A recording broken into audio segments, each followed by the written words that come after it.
Every so often while I'm cataloging one of these games, I encounter a game that, while I'm playing it, I'm going, well, this is so incomprehensibly bad that I must be the problem. I must be missing some key game mechanic, some feature that will transform it from rough to fun. And inevitably, after I check the manual and any other documentation I can find, the answer is no, I had it right. The game is just that awful. So, let's talk about Dekoboku Densetsu. The plot of the game is that in the fantasy kingdom of Wagamanma, the king is looking for someone to marry one of his daughters and become his heir. And since the king likes racing, he has decided that the winner of a season of battle racing will be the person for him.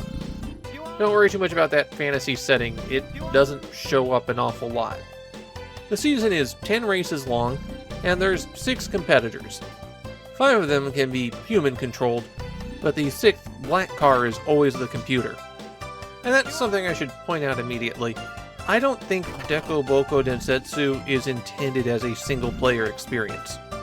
Or at least there's a lot of things broken with it that would be not as bad if you were playing with 4 other friends at the same time. There are 10 races in the season, and you get points based on how well you place in those. Of course, to get points, your car has to survive the race. And if it gets destroyed, you have 5 continues that you can use in order to complete the season. Naturally, for a death race, you'll need weapons, and you purchase those with the money you earn by racing. You start out with nothing, absolutely nothing. The black car has weapons, but you do not. And that black car will only fire its weapons at player-controlled vehicles, so if you're playing by yourself, that means you. So how do cars take damage when you don't have weapons? Well, you can ram them from behind, which is more challenging than it sounds because the cars move at the exact same speed, and something will have to happen like them being stuck at the front of the screen. If a car jumps and lands on another car, then the car that jumped takes a ton of damage. What, you think you'd jump on top of cars and cause damage to them? Both the more challenging task and how it works in virtually any game that allows vehicles to jump on top of each other? Don't be silly. Obviously, if a car lands on top of another one, the car that it lands on would be completely unharmed, and the car that jumped would be destroyed. Cars also take damage if they go off the back of the screen. And this gets extra messy because they also spin out if they go off the back of the screen, and the direction that they face when they stop spinning isn't necessarily forward. Not that it would help to be facing forward, because depending on the surface, you might not be able to accelerate fast enough to avoid going off the back of the screen again. It is incredibly easy to get stuck in a chain like that and just take damage over and over and over. The screen is also auto-scrolling. It doesn't center on you, it doesn't center on the action of the race, it auto-scrolls. And that means that cars all bunch up at the top of the screen where there's no view of the obstacles coming up, which of course will do damage to your car if you run into them. There are items that will appear on the course to restore a little bit of health, but those are exceptionally rare. Eventually, you'll make it to the goal, cross the line, and then it's off to the shop.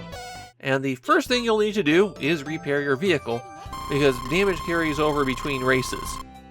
Well, not for any of the computer-controlled cars, just for you. So you'll want to pick the repair option first, and get back to full health.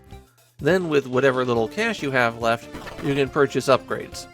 You can carry 2 weapons, and there's a few permanent increases. The weapons are kind of boring, actually.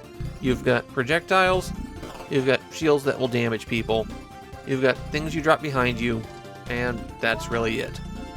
For permanent upgrades, you can get a better jump, or you can get a car that will take less damage.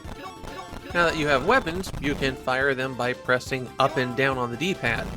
Up for a shot in front of you, down for a shot behind you. The weapons all have limited ammunition, so that's another thing to be cautious of. And of course, all the computer-controlled vehicles solely use their weapons to go after human-controlled cars. Yes, if you're playing single-player, that means you now have 5 cars shooting at you, and if you're lucky, you have 4 bullets that you can use to take them out. If you do manage to take out another car, well, they just come back in the next race. They even get plenty of money to spend on taking you out. Dekoboku Densetsu is absurdly difficult if you're playing on your own. I couldn't complete the second race, and even completing the first race was iffy. There's just too many things piled up to go after you specifically. There's other little problems too. The controls are incredibly twitchy when you turn left and right. Naturally, the control scheme is relative, and the car can only travel in 8 directions. Once you start turning, you turn very quickly, and so it's very easy to overcorrect. A lot of obstacles require that you jump over them or jump out of them, and you do that by pressing button 1. Of course, getting caught like that means you're taking damage. Jumping also winds up being the best way to react to most things, just because they come at you so fast and with no warning that if you're in the air, you at least have a better chance of survival. Acceleration is handled with button 2, and there are no brakes. Just let go of button 2, you'll stop pretty quickly. The one bright spot here is that by being released on CD, Dekoboku Densetsu was able to have some pretty good graphics and sound. There's little voice clips for everything, animated jokes before you start a race, and the game's music might be better remembered than the game itself, because the game has fallen into deep obscurity. This is another case of, oh yeah, that game exists. At this point, Renovation and Nihon Telenet were getting a bit of a bad reputation in Japan. Too many bad games released in too quick of succession. So Dekoboku Densetsu may not have ever gotten much attention. And obviously I think this game is pretty awful. Even recognizing that some of my problems will get cleared up a bit if you are playing with 5 people, I think there's still plenty of problems that aren't addressed by just not having the game focus all of its attention on you. Dekoboku Densetsu is a mess, it's not an interesting race game, and it's just not fun to play.